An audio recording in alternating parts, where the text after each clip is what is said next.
Hi, my name is Megan, and this video is about my identities. So the first identity that I really became aware of as a kid was my femaleness. It's something that I always knew, and I also was very aware of my sexuality as well. I always knew that I liked boys.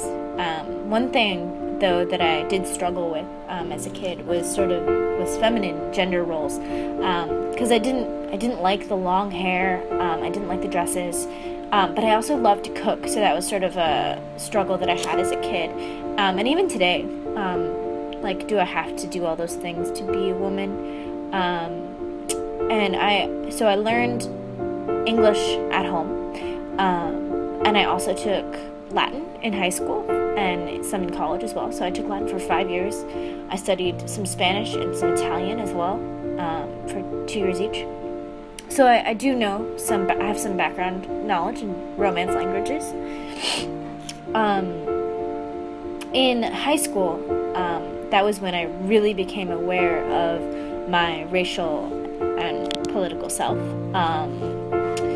I encountered all these people who were of different cultures and different races and socioeconomic backgrounds, and it really made me question my own culture, is apple pie all I have, and then just my heritage, and who am I as a person? How has my heritage shaped me? What culture am I? Those are all questions that I struggled with in high school. I was raised in a Christian home, and so I have constantly noticed the dichotomy between the loving and also the discrimination and the prejudice and the bullying and the judgment. And it's something that I have always kind of noticed and questioned, and not really felt comfortable with. I began to really question my able-bodied self when I got an ankle injury, and it really made me think about how to take care of myself and